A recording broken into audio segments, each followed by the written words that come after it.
નમસ્કાર વિદ્યાર્થી મિત્રો, આજે નવા ચેપ્ટરની શરૂઆત કરીએ. ચેપ્ટર નંબર 9 સંકીર્ણ સંયોજનો. સંકીર્ણ સંયોજનો કોને કહેવાય એના વિશે આપણે થોડું સંક્રાંતિ ધાતુ તત્વોમાં જોઈ ગયા, બરાબર. અથવા આ સંકીર્ણ સંયોજનોને સવર્ગ સંયોજનો તરીકે પણ ઓળખવામાં આવે છે. આવા જે સંયોજનો છે એ આધુનિક અકાર્બનિક અને જૈવ અકાર્બનિક રસાયણ વિજ્ઞાન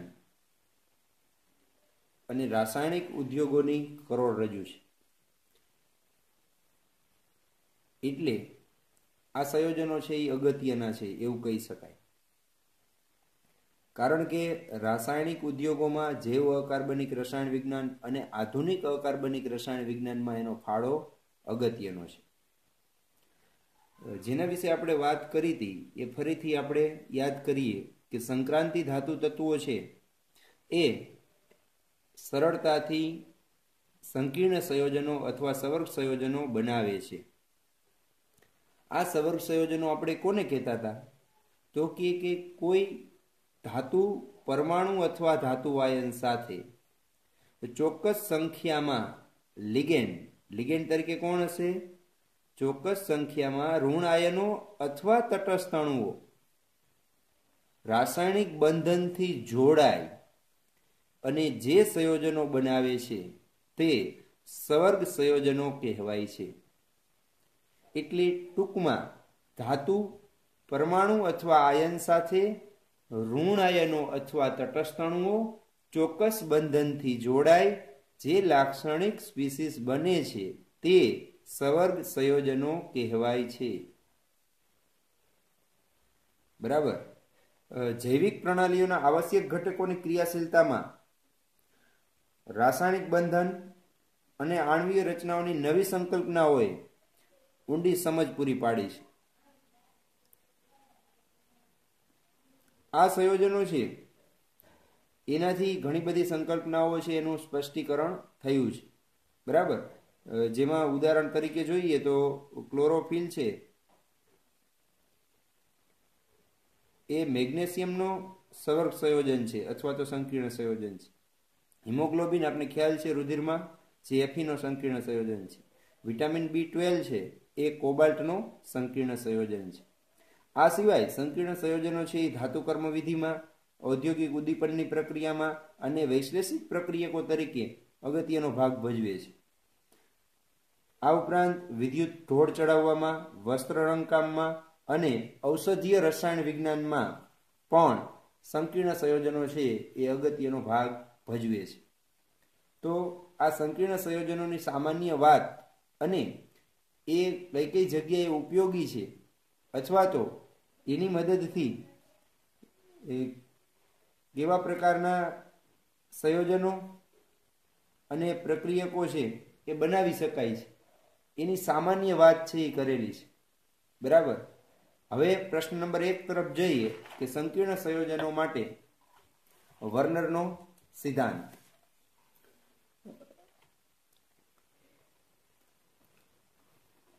તો વર્નરના સિદ્ધાંતની વાત કરીએ પહેલા આ પ્રશ્ન ખૂબ જ અગત્યનો ઘણીવાર પૂછાયેલો છે કે વર્નરના સિદ્ધાંતની અભિધારણાઓ આપો. અભિધારણાઓ આપણે પછી જોઈએ, પણ વર્નરે શું પ્રયોગો કરેલા હતા અને એના આધારે એને કેવી રીતે અભિધારણાઓ આપેલી હતી એની માહિતી સૌ પ્રથમ છે એ દરેક માહિતી જોતા જઈએ. સ્વિસ રસાયણશાસ્ત્રી આલ્ફ્રેડ વર્નર કે જેને સવર્ગ સંયોજનના બંધારણ વિશેની માહિતી આપી હતી. આ બંધારણ વિશેની માહિતી આપી એટલું જ નહીં, એ સવર્ગ સંયોજનો છે એ એને પોતે બનાવ્યા હતા. એટલે ઘણા બધા સવર્ગ સંયોજનોની બનાવટ કરી, એના ગુણધર્મોનો અભ્યાસ કર્યો અને એ અભ્યાસને આધારે એને અભિધારણા છે એ રજૂ કરી, બરાબર. એટલે આલ્ફ્રેડ વર્નર નામના વૈજ્ઞાનિકે સંકીર્ણ સંયોજનો બનાવી, એના ગુણધર્મ છે એ સમજી અને એને આધારે અભિધારણા છે એ રજૂ કરેલ હતી. જેમાં વર્નરે એવી વાત કરી હતી કે ધાતુ આયન છે એ બે પ્રકારની સંયોજકતા ધરાવે છે. એક પ્રાથમિક સંયોજકતા અને એક દ્વિતીયક સંયોજકતા। જો પ્રાથમિક સંયોજકતા કોને કહેવાય તો આપણે જોઈએ કે દ્વિઅંગી સંયોજનો હોય, દાખલા તરીકે CrCl3 chromium chloride, cobalt chloride, palladium chloride, તો આમાં જે ધાતુ આયનની સંયોજકતા છે Cr+3 હશે, આમાં કોબાલ્ટ +2 હશે, આમાં પેલેડિયમ +2 હશે। આ જે સંયોજકતા છે એ ધાતુ આયનની પ્રાથમિક સંયોજકતા કહેવાય। એટલે જ્યારે કોઈ પણ ધાતુ આયન ઋણાયન સાથે જોડાયેલો હોય છે ત્યારે એની જે સંયોજકતા છે એ પ્રાથમિક સંયોજકતા તરીકે ઓળખીએ છીએ। વર્નરે એવું કીધું કે ધાતુ આયન છે એને બે સંયોજકતા છે, પ્રાથમિક સંયોજકતા તો છે જ, સાથે એને દ્વિતીયક સંયોજકતા પણ છે। તો દ્વિતીયક સંયોજકતા એટલે તો કે એના માટે એને કોબાલ્ટ ક્લોરાઇડ અને એમોનિયા વચ્ચેની પ્રક્રિયાથી ઘણા બધા સંવર્ગ સંયોજનો બનાવ્યા અને એ સંવર્ગ સંયોજનોમાં AgNO3 નું દ્રાવણ છે એ વધારે પ્રમાણમાં ઉમેરીને જોયું તો કેટલાક દ્રાવણોમાં AgCl છે એ અવક્ષેપિત થઈ શક્યા અને કેટલાક દ્રાવણમાં અવક્ષેપિત થઈ શક્યા નહીં। ફરીથી કોબાલ્ટ ક્લોરાઇડ, કોબાલ્ટ3 ક્લોરાઇડ અને એમોનિયા વચ્ચેની પ્રક્રિયાથી એને કેટલાય સંકીર્ણ સંયોજનો બનાવ્યા અને એમાં AgNO3 નું દ્રાવણ ઉમેરી અને જોયું તો કેટલાકમાં AgCl અવક્ષેપિત થાય છે, કેટલાકમાં નથી થતા। તો એના આધારે આપણે એવું કહી શકીએ કે દાખલા તરીકે પેલું સંયોજન બનાવ્યું COCl3 6NH3 પીળા રંગનું, COCl3 5NH3 જાંબુડિયો રંગ, COCl3 4NH3 લીલો રંગ, COCl3 4NH3 જાંબલી રંગ, બરાબર। આ બધા સંયોજનો છે આમાંથી બન્યા, દરેકનો એક એક મોલ લીધો। હવે આપણે એમાં AgNO3 નું દ્રાવણ ઉમેરીશ તો શું થાય છે જોજો, વધારે AgNO3 નું દ્રાવણ ઉમેરીશ, બરાબર, જરૂર કરતા વધારે, તો શું થશે તો કે પહેલા સંયોજનમાં જોયું તો 3 મોલ AgCl મળ્યા, અવક્ષેપિત થયા। બીજા સંયોજનમાં જોયું તો 2 મોલ AgCl અવક્ષેપિત થયા, ત્રીજામાં જોયું તો 1 મોલ, ચોથામાં જોયું તો 1 મોલ AgCl છે અવક્ષેપિત થાય છે। હવે દરેકમાં કોબાલ્ટ 3 ક્લોરાઇડ જ હતો પણ બધામાં AgNO3 સાથેની પ્રક્રિયાથી જુદા જુદા પ્રમાણમાં AgCl છે એ અવક્ષેપિત થાય છે। તો આના આધારે આપણે એવું કહી શકીએ કે પહેલા સંયોજનમાં 3 મોલ AgCl અવક્ષેપિત થાય એનું કારણ એ હશે કે એમાં 3 Cl- છે એ મુક્ત થઈ શકે એવા હોવા જોઈએ।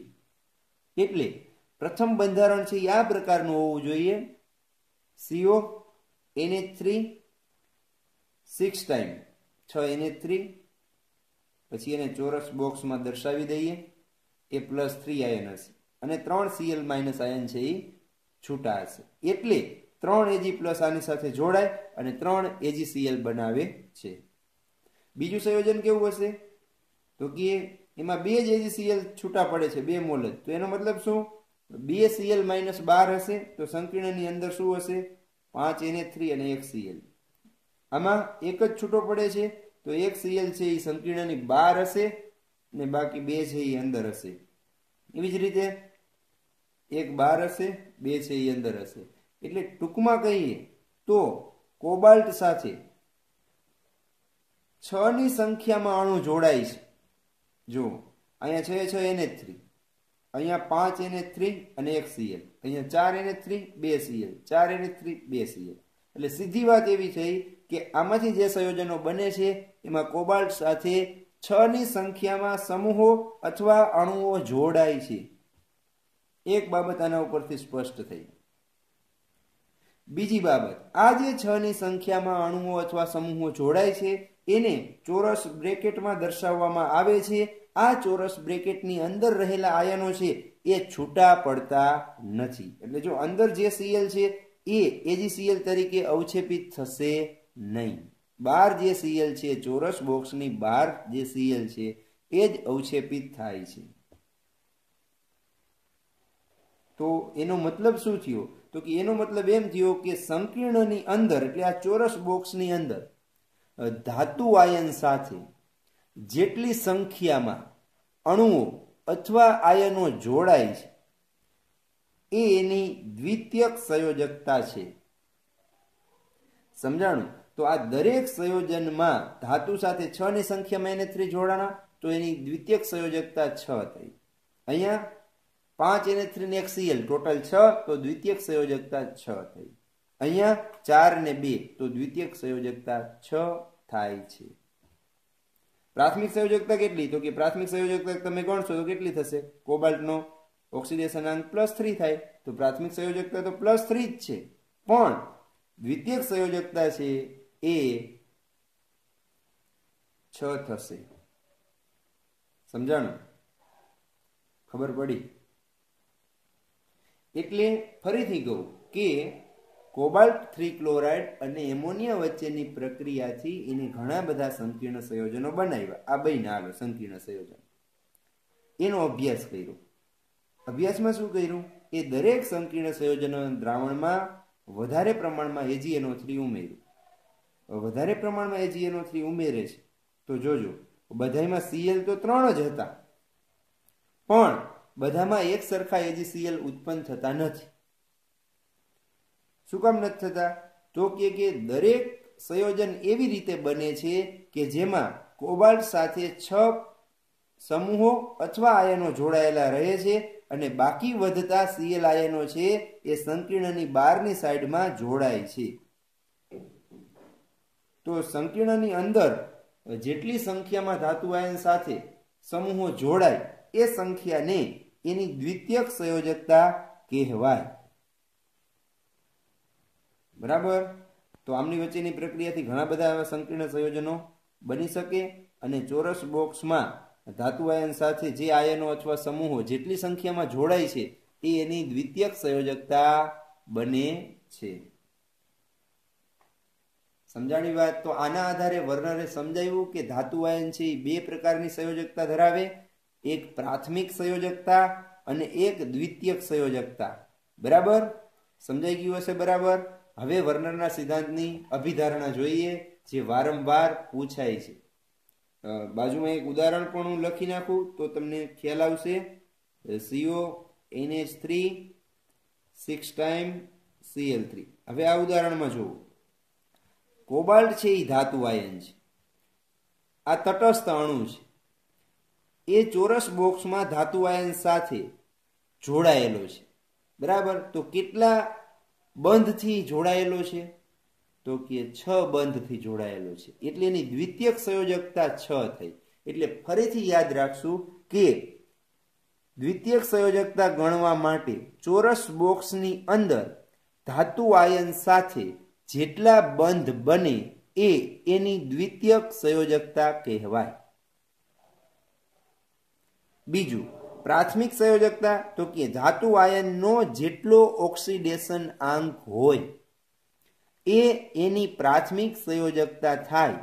આમાં તમે ઓક્સિડેશન આંક ગણશો એટલે કોબાલ્ટનો ઓક્સિડેશન આંક +3 આવશે તો એની પ્રાથમિક સંયોજકતા છે એ 3 થશે.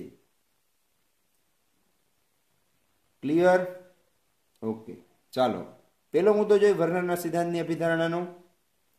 સવર્ગ સંયોજનોમાં ધાતુઓ 2 પ્રકારની સંયોજકતા દર્શાવે છે. એમાં એક પ્રાથમિક સંયોજકતા અને બીજી દ્વિતીયક સંયોજકતા. પહેલો મુદ્દો પૂરો, આ સમજાઈ ગયો. બીજો મુદ્દો, હવે પ્રાથમિક સંયોજકતા છે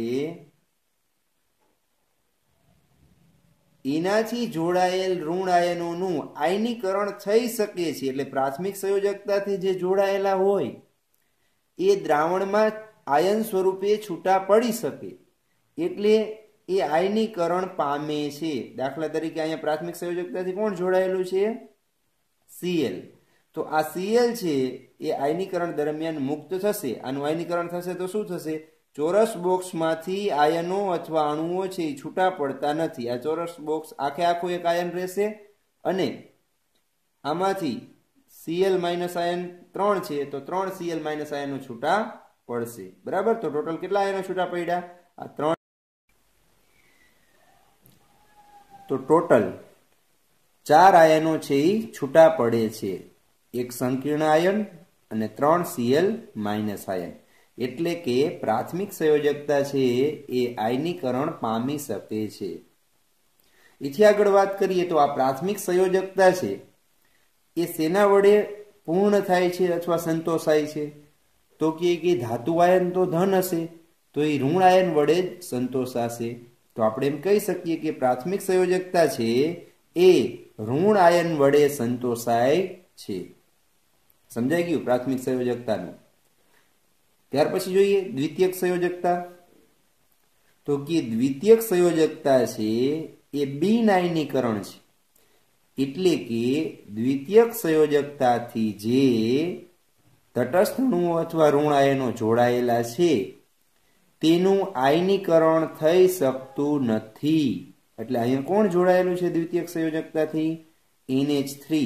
તો NH3 આયનો છે એ છૂટા પડશે નહીં, અથવા તો NH3 અણુઓ છે એ છૂટા પડશે નહીં. એટલે દ્વિતીયક સંયોજકતાથી જોડાયેલ અણુઓનું આયનીકરણ થઈ શકતું નથી. સમજાઈ ગયું?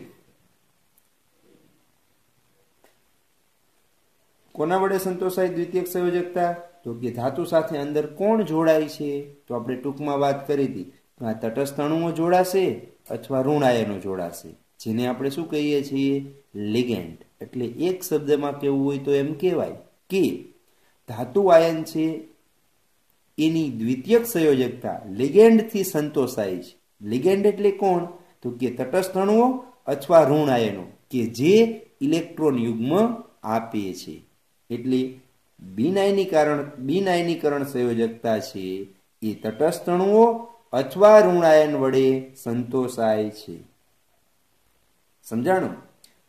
આની જ આગળ વાત કરીએ. આ દ્વિતીયક સંયોજકતાની સંખ્યાને, જેટલી દ્વિતીયક સંયોજકતા હોય એને એ ધાતુનો સવર્ગાંક કહે છે. અહીંયા દ્વિતીયક સંયોજકતાથી કેટલા એમોનિયાના અણુ જોડાયેલા છે? ટોટલ જોઈએ તો 6. એટલે 6 બંધ બનેલા છે, એટલે એનો સવર્ગાંક છે એ કેટલો થશે? 6 થશે. બરાબર? અને આ જે ધાતુનો સવર્ગાંક છે એ નિશ્ચિત હોય છે, એટલે ફિક્સ હશે. હવે તમે વિચારો, તો આ સંકીર્ણમાં તમને પ્રશ્ન પૂછે કે દ્વિતીયક સંયોજકતા કેટલી? તો 6 બંધ બન્યા. કેટલા બંધ બનેલા છે? તોય જવાબ. દ્વિતીયક સંયોજકતા કેટલી? તો જેટલા બંધ એટલી જ દ્વિતીયક સંયોજકતા, તો પણ 6 જ આવશે. સમજાણી વાત? પ્રાથમિક સંયોજકતા તો કે એનો ઓક્સિડેશન અંક જેટલો હોય એટલી એની પ્રાથમિક સંયોજકતા ગણાય. બરાબર? ચોથો મુદ્દો જુઓ. આયન અથવા સમૂહ. અહીંયા સમૂહ છે NH3, જે ધાતુ સાથે દ્વિતીયક બંધથી જોડાયેલ છે. આ ધાતુ સાથે દ્વિતીયક બંધથી જોડાયેલ છે. તેમની જુદી જુદી સવર્ગાંકને અનુરૂપ લાક્ષણિક અવકાશીય ગોઠવણી ધરાવે છે. તો આ જે અણુ છે એ આ ધાતુના સવર્ગાંકને અનુરૂપ એ જુદી જુદી અવકાશમાં ગોઠવણી ધરાવે છે. એટલે જુદી જુદી ગોઠવણી બનાવી શકે છે. આવી જે જુદી જુદી અવકાશીય ગોઠવણી બને છે એને સવર્ગ પોલીહેડ્રા કહે છે, અથવા તો સવર્ગ બહુતલીય કહેવાય છે. દાખલા તરીકે આની આપણે ગોઠવણી જોઈ હોય અવકાશમાં તો આવા પ્રમાણે થશે. CONH3 ઉપરથી અને એક નીચેથી જોડાયેલો હશે, અને 4 NH3 છે એ સમતલના 4 ખૂણેથી જોડાયેલા હશે. એટલે આપણે કહી શકીએ આ જે અષ્ટફલકીય રચના બને છે એ રચના છે એ સવર્ગ પોલીહેડ્રા તરીકે ઓળખાય છે. બરાબર? એટલે આનો જે સવર્ગાંક હોય એને અનુરૂપ ઋણ આયનો અથવા તટસ્થ અણુઓ આજુબાજુ ગોઠવણી કરતા હોય છે, અને એ જે ગોઠવણી થાય છે એ ગોઠવણીને સવર્ગ પોલીહેડ્રા કહેવાય છે. સમજાણું? હવે આવી સવર્ગ પોલીહેડ્રા જે છે એમાં મોટા ભાગની એની ભૌમિતિક રચના કાં અષ્ટફલકીય જોવા મળશે, કાં સમચતુષ્ફલકીય, અને કાં સમચોરસ જોવા મળશે. એટલે આવા ભૌમિતિક આકારો છે એ વધારે પ્રમાણમાં જોવા મળતા હોય છે. બરાબર. જેમાં દાખલા તરીકે આ ઉદાહરણો જોઈએ, CONH3 6 time plus 3, COClNH3 5 time plus 2, COCl2NH3 4 time plus 1. આ બધાય છે એ અષ્ટફલકીય રચનાના ઉદાહરણ છે. એટલે આમાં આવા પ્રકારની ગોઠવણી થાય. જ્યારે PtCl4-2 એ સમચોરસનું ઉદાહરણ છે. NiCO4 એ ચતુષ્ફલકીયનું ઉદાહરણ છે. બરાબર. હવે કોણ કેવી ગોઠવણી બનાવે છે એ આપણે આગળ વિશેષ ચર્ચા કરીશું. અત્યારે ખાલી આપણે યાદ રાખવાનું છે કે આવા પ્રકારની ભૌમિતિક રચના બને એમાં આ સંકીર્ણ છે એ અષ્ટફલકીય બનાવે, આ છે એ સમચોરસ બનાવે અને આ છે એ ચતુષ્ફલકીય ગોઠવણી ધરાવે છે. બરાબર. હવે આપણે વાત કરી કે સંકીર્ણ છે એને ચોરસ બોક્સમાં દર્શાવવામાં આવે છે. તો આ ચોરસ બોક્સની અંદરનો જે ભાગ છે એ આખો ભાગ એક સંકીર્ણ તરીકે ઓળખાય છે અને એની સાથે જોડાયેલા જે આયનો છે એ પ્રતિ આયન તરીકે ઓળખાય છે. સમજાઈ ગયું? ચાલો પ્રશ્ન. તો અહીંયા વર્નરના સિદ્ધાંતની અભિધારણાઓ આપણે પૂરી કરી. ફરીથી શું કહેવા માંગે છે વર્નર? તો કે બે પ્રકારની સંયોજકતા છે ધાતુની, એક પ્રાથમિક અને દ્વિતીયક. પ્રાથમિક આયનીકરણ પામી શકે અને એ ઋણ આયન વડે સંતોષાય. દ્વિતીયક બિન આયનીકરણ અને તટસ્થ અણુ અથવા ઋણ આયન વડે સંતોષાય છે. અને એમાંય દ્વિતીયક સંયોજકતાની સંખ્યા છે એ એનો સવર્ગાંક કહેવાય અને ધાતુના સવર્ગાંક નિશ્ચિત હોય છે. ચોથો મુદ્દો જોયો કે ધાતુ આયન સાથે આયનો અથવા અણુઓ છે એ ચોક્કસ અવકાશીય ગોઠવણી દર્શાવે છે. એ ચોક્કસ અવકાશીય ગોઠવણી છે એને સવર્ગ પોલીહેડ્રા તરીકે ઓળખવામાં આવે છે. આવી સવર્ગ પોલીહેડ્રામાં અષ્ટફલકીય, ચતુષ્ફલકીય અને સમચોરસ રચના છે જેના ઉદાહરણો છે એ આપણે જોયા. બરાબર. હવે જોઈએ દ્વિક્ષાર અને સંકીર્ણ વચ્ચેનો તફાવત. જો હવે દ્વિક્ષાર અને સંકીર્ણ આ બે વચ્ચે તફાવત શું? તો પેલી કે એના ઉદાહરણ કયા છે? તો કે પેલું ઉદાહરણ છે જો KCl MgCl2 અને ઓક્સિજન રહી ગયું એટલે 6H2O. આને કાર્નેલાઇટ દ્વિક્ષાર કહેવાય. એવી જ રીતે બીજું ઉદાહરણ છે મોહરનો ક્ષાર. તો FeSO4 NH3 twice SO4 into 6H2O. જો આમાં બે સોલ્ટ જોડાયેલા છે, એક KCl અને એક MgCl2. આમાં FeSO4 અને NH4 twice SO4. પોટાસેલમમાં એક K2SO4 હશે અને એક AlSO4 twice હશે. બરાબર. તો આમાં પણ બે સલ્ફેટ જોડાયેલા છે, પોટેશિયમનો સલ્ફેટ અને એલ્યુમિનિયમનો સલ્ફેટ. સમજાણું? પછી સંકીર્ણનું ઉદાહરણ. સંકીર્ણનું ઉદાહરણ આપણે જોયું તો અહીંયા બીજું લીધું છે K4FeCN6. બરાબર. આ સંકીર્ણનું ઉદાહરણ છે. બંનેના ઉદાહરણ જોઈએ. હવે ચર્ચા કરીએ. તો બંને સંયોજનોમાં એક વસ્તુ તો કોમન જ છે. કઈ? તો કે એમાં બે અથવા વધારે સ્થાયી સંયોજનો છે એના તત્વયુગ્મિતિક ગુણોત્તરમાં સંયોગીકરણ થાય છે અને સોલ્ટ રચાય છે. આમાંય બે અથવા વધારે સંયોજનો જોડાય ને આમાંય બે અથવા વધારે જોડાય, બંનેમાં જોડાય છે. પણ તફાવત શું? તો કે આ જે દ્વિક્ષાર છે એને તમે પાણીમાં ઓગાળશો તો એનું સંપૂર્ણ સાદા આયનોમાં વિયોજન થાય છે. એટલે આને તમે ઓગાળો, એ પેલું ઉદાહરણ જોઈએ તો પેલાને તમે ઓગાળશો તો કયા આયનો છૂટા પડશે? તો કે આમાંથી K+, Cl-, આમાંથી Mg+2 અને Cl- એટલે બીજી વાર નથી લખતો. તો આ બધા આયનો છે એ સંપૂર્ણ સાદા આયનમાં વિયોજિત થઈ જાય. જ્યારે સંકીર્ણમાં શું થાય? સંકીર્ણને તમે પાણીમાં ઓગાળો તો સંકીર્ણમાં બે આયનો છે. કયા છે? પેલા તો FeCN6-4 આખો એક સંકીર્ણ આયન અને બીજો છે K+ આયન. આ બે આયનો મુક્ત થશે. પણ આમાંથી Fe+2 અને Cn- આયન છે વિયોજિત થતા નથી. એટલે એ આગળ આપણે વાત કરી કે સંકીર્ણમાં રહેલા એટલે ચોરસ બોક્સમાં રહેલા આયનો અથવા અણુઓ ધાતુ આયનથી છૂટા પડતા નથી. એ બોક્સ આખે આખું જ રહેશે, એક સંયુક્ત આયન તરીકે એ વર્તે છે. સમજાઈ ગયું? તો આ બંને વચ્ચેનો તફાવત છે. કેટલો તફાવત? તો કે દ્વિક્ષારમાં પાણીમાં ઓગાળવાથી સંપૂર્ણ સાદા આયનોમાં એનું વિયોજન થાય છે, જ્યારે સંકીર્ણ ક્ષારમાં એનું સંપૂર્ણ સાદા આયનોમાં વિયોજન થતું નથી. એટલે કેટલું વિયોજન થશે? વિયોજન થશે, પણ કેટલું થશે? એક ચોરસ બોક્સ, એક આખો આયન અને બીજો એની સાથે જોડાયેલો ધન આયન અથવા ઋણ આયન, આટલું જ મુક્ત થશે. પણ ચોરસ બોક્સની અંદર રહેલા આયનો અથવા અણુઓ છે એ વિયોજિત થતા નથી, કારણ કે એ ધાતુ આયન સાથે પ્રબળ સવર્ત સહસંયોજક બંધથી જોડાયેલા હોય છે. સમજાઈ ગયું? ચાલો ત્યાર પછીનો મુદ્દો લઈએ. 9.2 સવર્ગ સંયોજનને લગતા કેટલાક અગત્યના પર્યાયની વાત કરીએ. એટલે એના શબ્દની સમજૂતી છે. બરાબર? પેલું છે સવર્ગ સ્પીસીસ કોને કહેવાય. તો હવે આ સમજાવવાની જરૂર નથી. આ જે આપણે કીધું કે ચોરસ બોક્સ વાળું જે સંયોજન છે એ સવર્ગ સ્પીસીસ તરીકે ઓળખાય. બરાબર? તો આપણે કહી શકીએ કે મધ્યસ્થ ધાતુ પરમાણુ અથવા આયન કે જેની આજુબાજુ નિશ્ચિત સંખ્યામાં આયનો અથવા અણુઓ સંબંધિત હોય છે, એ આખી રચના છે એ સવર્ગ સ્પીસીસ કહેવાય. એટલે એફની આજુબાજુ સીએન જોડાયેલા હોય એ સવર્ગ સ્પીસીસ કહેવાય. ઉદાહરણ શું? COCl3 NH3 3 times, PtCl2 NH3 2 times, NiCO4 FeCN6 -4, CONH3 6 times +3. આ બધી છે એ સવર્ગ સ્પીસીસ કહેવાય. સમજાઈ ગયું? બીજું જોવો, મધ્યસ્થ પરમાણુ અથવા આયન કોને કહેવાય? તો એ પણ તમે સમજી ગયા. અહીંયા સંકીર્ણના ઉદાહરણ લખ્યા છે. અત્યારે કેવી રીતે સંકીર્ણ બને એ વિચારવું નથી, ખાલી ઉદાહરણ જોવો. NiCl2H2O 4 times, COCl NH3 5 times +2, FeCN6 3-. તો મધ્યસ્થ પરમાણુ કોને કહેશું?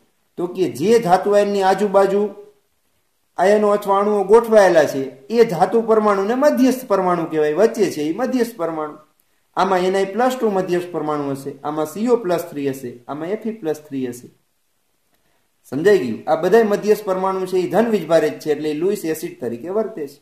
તો મધ્યસ્થ પરમાણુ કોને કહેશું? તો કે આ સવર્ગ સ્પીસીસમાં જે પરમાણુ અથવા આયનની આજુબાજુ નિશ્ચિત સંખ્યામાં આયન અથવા સમૂહ ચોક્કસ ભૌમિતીય ગોઠવણ ધરાવે છે, તેમાં રહેલા જે તે પરમાણુ અથવા આયનને જ મધ્યસ્થ પરમાણુ કહેવાય. સમજાઈ ગયું? તો સંકીર્ણ સ્પીસીસમાં જે ધાતુ આયનની આજુબાજુ ગોઠવણી થયેલી છે એ ધાતુ આયન છે એને મધ્યસ્થ પરમાણુ અથવા આયન કહેવાય. આમાં મધ્યસ્થ પરમાણુ Ni+2 આયન છે. વીજભારિત હોય તો એ આયન કહેવાય, ને તટસ્થ હોય તો પરમાણુ કહેવાય. સમજાણું? કેવી રીતે +2 આવે? વીજભાર ગણવો હોય તો આનો આપણે ગણીએ. કેવી રીતે ગણીએ? Ni નો ગણવાનો. 2Cl નો કેટલો થશે વીજભાર? 1Cl નો -1, તો 2 નો -2. વધતા H2O નો કેટલો થશે? 1 H2O નો 0, તો 4 H2O નો 0 જ થશે. બરાબર. કેટલા લખવાના? બરાબર સંકીર્ણ ઉપર જેટલો વીજભાર હોય એટલા લખવાના. અહીંયા કાંઈ નથી તો 0 લખવાના. કેટલા થશે? +2. આ 0 થશે, આ -2 છે એ સામે જાય તો કેટલા થશે? +2. એટલે Ni નો વીજભાર થશે +2. ઓકે, આગળનું નેક્સ્ટ લેક્ચરમાં જોશું.